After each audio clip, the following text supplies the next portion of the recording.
1v7 against the insane AI is known as one of the hardest challenges in SE2. But what if I told you that there is a secret, easy way to complete this challenge that you can execute as well? After some testing, I figured out the perfect 1v7 strategy, and today I'm going to show you guys how all of you can complete this incredible challenge and show off to your friends and foes. Let's begin. Alright, here we go. 7 Protoss players set to any build, and I'm not sure if you guys have guessed this already, but my race is going to be Protoss. Now, this might be surprising to a lot of people. I think a lot of people said this challenge is super hard with Protoss, and it actually is, but there is one easy way to beat this challenge, and I'm going to show you guys that here today. Now, the hardest part is always... This is actually pretty nice, by the way. The hardest part about these challenges is almost always the first 5 to 7 minutes. And why that's nice is you don't typically get stuck in like 30-minute games over and over without completing it. Once you actually get the golden run, you are probably going to finish, so you're not going to waste that much time. But the first 5 to 7 minutes is always going to be the hardest part here. Now, I've uploaded some Terran 1v7s, I uploaded one Zerg 1v7, and they're a little bit different in the way on how you handle the early game. With Zerg, you do not want to confront your neighbor early on. With Terran, you do. And with Protoss, you also want to do that. Now, Protoss might actually be the best at this just because you can make cannons. You need to make cannons later on anyway to defend your choke against all the other AIs coming in, right?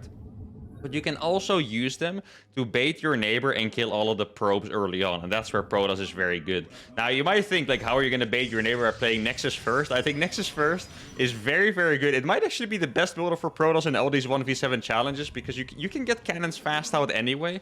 But the Nexus first just gives you such a boost in economy. I've tried all kinds of build orders, and it's just, yeah, sometimes you really need to cut probes super hard to defend, and if you don't play Nexus first, you kind of end up being stuck on 24 probes forever, which is just not ideal. So I'm gonna go for the Forge here, and then the Gateway. Now, I was experimenting... If you find out a really perfect build, you might be able to go for the Gateway first, but I think Forge first is just a little bit safer, and it's also not necessary to do any more than that. You want to get cannons out right away. And this is the thing with baiting your neighbor, by the way. How you bait your neighbor is very simply by just putting a building that's close enough, and they will feel like they're being attacked, and pull the workers. Keep in mind the insane AI map hacks. So they don't need to scout to find your pylon. They're just going to know that you're building it there, and they will pull workers to kill it. So that's all you have to do. So you see I'm building this cannon on a high ground. It's in a very sheltered position, covered by both a forge and a gateway. And now all I have to do is build a pylon on the low ground that is in range of the cannon. Now, one thing that I do believe is important with this kind of strategy is if you bait the neighbor earlier rather than later, it makes a big difference. Because if they lose their probes early, they're not going to be able to make, let's say, 3 extra stalkers. But if you bait them late, then maybe they are actually going to have 3 stalkers, and then 1 cannon might not be enough. And these challenges are always about optimization, efficiency. You don't want to have to build like 3 batteries and stuff just to deal with your neighbor. You want to deal with your neighbor in an easy way. Here you can see this pylon wasn't actually in range to bait the neighbor, but that's fine. I'm just going to start making batteries and stuff. Here's the first Zealot. Now, that cannon is definitely going to go down. Zealots do have a good amount of DPS, but notice how that first Zealot is almost already dead, so that's fantastic. And I think this looks really funny how I'm like, you know, trying to survive the first attack, but I'm also trying to go up to a Stargate ASAP. Now, Stargate is going to be very important for this challenge. I could have made it a little bit faster, but I just wanted to make sure it was in a safer spot. I didn't want to wall my base in, and neither did I want it to get cancelled by my freaking neighbor over here. Now, one thing you might notice is that I'm not using a lot of Chrono Boost. With Chrono Boost, you have to be careful. Like, it sounds crazy to not use them right away, but if you Chrono Boost, it's going to give you a really good economy later on. But initially, you spend a lot more money on probes. And if you look at my money right now, there's not that much money. I want to make a fleet beacon later on, and you just need all the money you can get. And look how many cannons and batteries I'm building early. You must absolutely do this to survive the attacks of the other AIs when they inevitably come to help their neighbors. So that's what you need to keep in mind. The battery finishing here is fantastic. That's why you need those batteries. Adepts, very good unit. Against buildings, not so much. Now, here I saw an Immortal, and I was like, oh my goodness, I'm about to get destroyed. But the batteries are going to save my life here. One thing that's very important, by the way, guys, you must build at least 1 battery in range of the Nexus. Now, it's kind of hard to see, but if you click on the Nexus there, you can see there's a little bit of a dotted line that goes through my cannons. That line is the range of battery overcharge. Battery overcharge enhances the shield battery, gives it an incredible amount of healing, and you must have it at all times. It's just like the best defensive tool Protoss has in 1v1, in 1v7, doesn't matter where you play. If you're a Protoss player, please make at least one battery in range of the Nexus. The range is pretty long, so or pretty big, I should say, so don't worry about it too much, but yeah, it is important that you have that. And now, the fleet beacon is about to finish, and I'm just going to be making a field of pylons and batteries. And in this challenge, what's really funny about this one is I feel like I made a lot of mistakes, but the strategy is just so strong.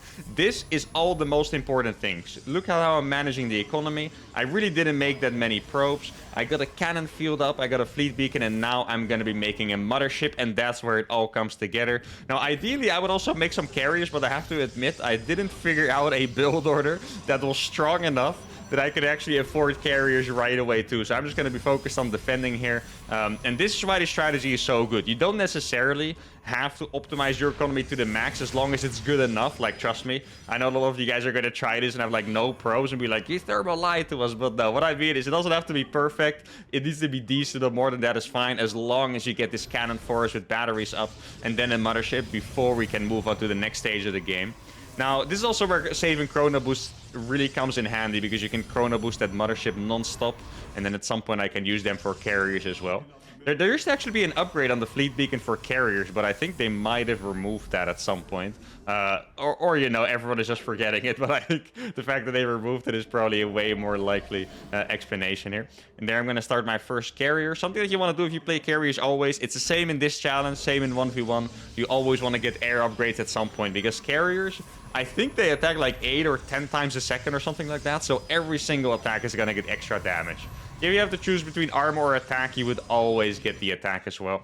And here is the mothership, and now the key here is to put the mothership in a really good position over your buildings. Ideally, that it cloaks all the buildings here. This is kind of similar to in the Zerg challenge, where you have cloaked lurkers, and then you use all your units to snipe the observers, making it very awkward for them to actually target the buildings, or in the Zerg case, lurkers, right? That is the point of the mothership here.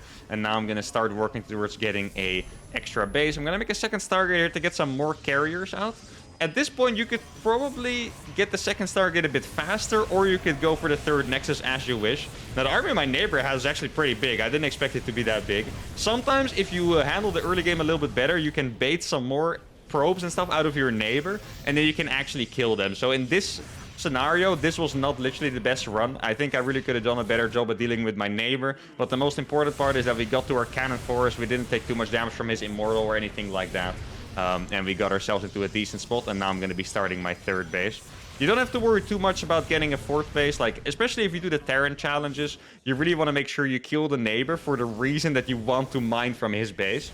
But in this strategy, you don't necessarily need that base. I think 3 bases is probably enough. And the best thing is with these carriers later on, you're going to be able to deny the gold base in the middle and mine from that too. So don't worry about that too much. Now notice how I have a lot of gas, but that's all good. Carriers cost a lot of gas. I'm going to be starting some more upgrades.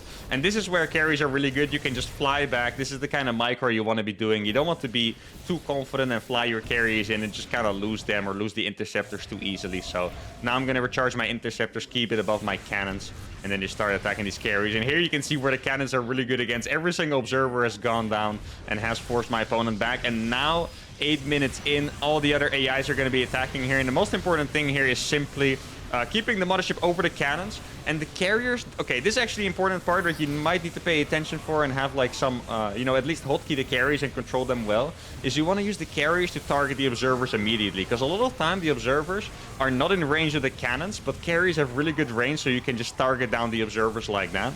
Now, the armies are pretty big, so definitely do not get overconfident. Don't like think you can, like, look at this army, it's insane. Don't think you can just leave your base right away, because you will get destroyed. So be very careful with this. Keep your carriers here and follow this exact pattern of sniping the observer.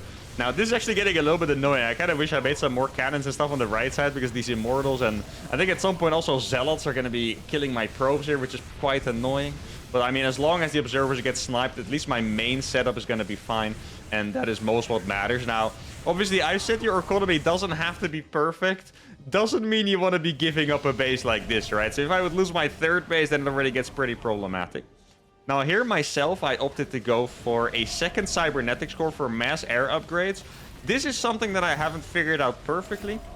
You can just as well go for extra Stargates right away. You can see I have 3 Stargates and 2 Cybercores. You can also just make only attack upgrades and go for 5 Stargates. Keep in mind what I said, that attack upgrades are way more important. So if that's your jam, you can go for that as well. Now at this point I might have to start using a battery overcharge. I've saved this all this time, but now this carrier is also getting pretty low HP here. This is not the best micro by me. This carrier should have been pulled back, but there's just so much going on the screen that I didn't really look at it before. And there we go, the battery overcharge heals that carrier up instantly. Now there was one observer here that I didn't find right away, so I actually did lose a few cannons, which is unfortunate. There we go. I think that was the final observer going down, and now we can actually deal with this attack. Here, I wasn't super happy with the situation, though. I felt like I lost way too many cannons. I could have handled it a little bit better, but I actually just didn't really see the observer. Now, there's an important micro trick I was doing there. I was actually very late with it, so I don't want to make it sound like I'm showing off here because I didn't do it that well. But besides observers, the one thing you want to target instantly is actually the Void Rays. Void Rays do so much damage to carries that if you don't, you know, just insta-kill them, which you can do with 6 carriers, by the way. If you don't insta-kill them, you are actually going to lose some units to it. And here, this was unintentional, I have to admit. I didn't think about the strategy beforehand, but this is something I learned in my Terran challenges against 7 Terrans, I believe. There we go, we lost the carrier. Just a little bit too confident with my carrier positioning here. That was rough, my bad. But something I learned is that a very useful tool in 1v7s is to keep your neighbor hostage. Here we go, let me target out. The mothership is almost going down. You can see is really not a free win here. I still have to micro my heart out. I think I didn't do the best job ever, but with that battery overcharge, my mothership is going to be healed. My carriers are going to survive, and that is, you know, really good for us. Because for a second, that mothership is actually red HP, by the way. If that mothership died, then we would be in a massive amount of trouble, but it barely lives, so that's good. And here are the freaking zealots attacking my 3rd base. Now, let me get back to the point. Here we go. Let's target those Void Rays. I actually made these Void Rays are an accident, by the way. I guess you can make them if you want, but I made them on accident, so you don't necessarily have to. Now, this attack was definitely very punishing for me. Like, I lost a lot of pylons. I lost a lot of probes. Luckily, my Nexus didn't die because of the mothership. That's really good. Now, because I pulled the mothership to the right side, the attack is coming back on the left. If I would give you guys a suggestion, I would not even micro the mothership at all, unless it's too low HP and you need to move it back. But I wouldn't move it to the right side to protect the Nexus like I did. Like, you want to have it in position for the cannons. This was a very dangerous moment. If I responded 5 seconds later, I would have lost all those cannons and the game is probably over. So the mothership should just be kept on top of the cannons. Now, I tried to get back to my point earlier, but there's just too much action. This freaking army that keeps showing up is just insane. Here we're killing the Void Rays. And after the Void Rays are down, I think we should be good. I have about 8 carriers now, so we can survive these attacks somewhat comfortably. I wouldn't say it's completely comfortable, but somewhat comfortably we can survive these attacks now without getting broken. Now, oh my goodness, I really want to talk about keeping your neighbor hostage, but they just keep going with an absolutely massive army. One thing that's important as well, by the way, if any challenge you do against AI, attack upgrades, if you can afford them and if they're worth it for the certain units you build, they're always good. Because the insane AI doesn't make that many upgrades. When I started doing these challenges, I always thought, man, AIs are just going to get 3-3 really fast. They must have very optimized build orders. Very robotic build orders, but very optimized, right? Because they were, you know, programmed like that. But the insane AIs actually don't like upgrades that much. If anything, I found that like hard AIs and very hard AIs like their upgrades more than insane AI. So if you have +3 attack on carriers, they're probably not going to have any armor upgrades and you will just destroy them. Now here the Void Rays are down, so let me finally talk about keeping your neighbor hostage. Sometimes if you kill your neighbor really fast, they just surrender. You accept the surrender, they leave the game, and that's that. And their allies won't help anymore. Now here you can see a lot of Void Rays showing up. Lost another carrier there, so you need to be so careful of almost a second one. So if you keep your neighbor alive with even a few buildings, you can basically constantly force the other 6 AIs to attack you because they're trying to help the neighbor, right? If this neighbor surrenders, they will just save up for a big army and then attack. But if the neighbor is alive in this case, they are constantly sending an army that's not quite perfect yet. Like, if the neighbor was dead here, they wouldn't be attacking with these, like, Colossus and Zealots and stuff. They'd be waiting for a way bigger army to attack, and it would make it tougher to deal with. So in one sense, keeping my neighbor alive here, and I didn't really keep him alive, I just didn't find the time to kill him, really, is actually helping me in this challenge, because all the AIs are coming in with suboptimal armies and letting me kill them for free over and over. Now, I think with the I could have had a few more carries, but I made these 2 Void Rays on accident. Though in the end, by the way, these Void Rays are doing a pretty good job of killing the Nexus and all the buildings on this side, so that's quite nice. With the prismatic alignment, you can target those armored structures down pretty easily. Now, I never went up to too many Stargates. I think at this point, you can probably pretty comfortably be maxed if I didn't get owned a few times on the defense here. Now, we have 11 carriers for me. It's actually, once again, this is the same in 1v1 as in 1v7, at least from my perspective. I think the magic carrier count is 16. If you get to 16 carriers with decent upgrades, there is just not going to be a lot of things that can kill it. Now, you would think, yeah, in 1v1, sure. But these are 7 players, right? Like, obviously, they can make something to kill it. It's true. But microing against carriers is very difficult. And since AIs don't typically change their composition completely, like, they do make units that counter yours, like the Void Rays. They make them because I have a lot of carriers. But it's not like they necessarily make 200 supply of Void Rays, if you know what I mean. Like, maybe together, they will all have as many Void Rays as one player would have, for example. So the army is still going to struggle a lot dealing with these carriers. Now, once again, I feel like I always showcase this in the worst way in all my challenges. I always make a lot of mistakes because I'm too confident. You have to be really careful, because even with these amount of carriers, trust me, guys, these opponents are mining on like 20 bases, and they mine 40% more than me. So they have so many units. Like, if you don't pay attention, 10 Void Rays show up and kill your carriers, you know? So you need to be very careful. And the best micro you can do is having the interceptors attack and flying your carriers away. Your interceptors will still attack, while your carriers are move commanding back, and that's the best way to do it. If you're straight up fighting like I am here without running away, you have to be very confident that you're gonna win, because if you're not, you will just lose carriers over and over to a few of those Void Rays, which is very annoying. Yeah, I'm just taking it careful. I'm trying to kill one army at a time. I do have 15 carries at this point, so at this point I was getting pretty comfortable that if I didn't mess up the micro, I would be pretty good. I think I might have lost another carrier. At least I thought I saw the supply diff. I'm not sure. Another thing you can do, by the way, I get double cybernetic score for +1 air attack and +1 armor. You can also get the shields upgrade from the forge. Now, our normal armor doesn't work. There we go. I lost another carrier. It's exactly what I was talking about. And there's even more Void Rays coming. Normal ground armor doesn't do anything, of course, but shields actually works for carriers. So if you want to go 3-3-3, if you want to make the perfect army, you get 2 cybernetic scores, 1 forge, you get +1 air armor, and attack on the cybernetic scores, and then you get the Protoss shields on the forge. Now, I do believe, I'm not quite sure what the requirements are exactly. I think you might need like a Twilight Council or something for +2 on the forge. I'm not sure what you need for +3 actually.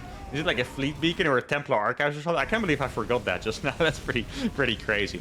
Now, I left the mothership at home all the time, which is a very safe thing to do.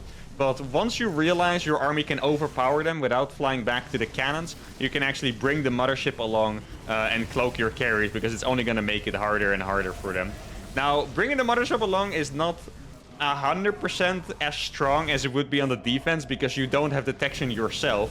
So I can't even kill my opponent's observers. But it's still going to add a little bit to it, you know, to my army. Is going to be a little bit stronger. I can use Time Warp from the mothership, which is super strong. And by the way, at some point here, I should have killed the neighbor, okay? Not to pretend I didn't make any mistakes here. At some point here, I should have killed the neighbor, because if you look at my neighbor's base, there's a few zealots. I don't know how he had this much money, by the way. He's already warped in like 40 zealots there. He just keeps warping in zealots and killing my probes one by one, and I could have been mining from that base way more efficiently, but Void Rays, it's a great unit in some situations. Against zealots, it kills them so freaking slow that it's just not quite worth it. And now, at this point, I have broken the gold base. As you can see, we have 18 carriers with a mothership, and at this point, the game is effectively over. 17 minutes and 45 seconds, and I know the game is completely in the bag. Now, I think at this point, even without micro, you could probably win this. So from here, I'm not going to show you guys all the rest. Obviously, I'm going to show you the end, but I'm not going to show you guys all the rest. But here, I just fly from base to base, killing everything. And it's very pleasant, by the way, to see these buildings die. Look at everything just die super fast. If you one-click a Nexus, it's just instantly gone. It's beautiful. But yeah, for now on, I'm just gonna go by one-on-one bases and kill them all slowly. And here you can see I have my massive fleet heading towards the final building. They made it very hard on me by not surrendering. It is making Nexi all over the place. And now I do want to challenge you guys, by the way, to see if you can do this faster than me, because 100% this can be faster. I think you could do this below 25 minutes. Units loss looking absolutely insane. 15k against maybe like 500k or so. I had 147 kills on that carry. That's beautiful. More than 20 carries left as well at the end. I saw 145 in there. 151 kills on that carry. That's insane, by the way. 151 kills on a freaking carry. It doesn't even do splash damage. That is absolutely crazy. And here we go. Score screen, 250 APM. Obviously looking pretty dominant here. 2133 unit skill. That's pretty sick. I like how there was an AI that had more structures built than me. Army value looking insane. And that's going to be it for this challenge. Go out, try it. Let me know how it goes. Make sure to give the video a like, subscribe to the channel, and I'll see you all for the next video. Adios.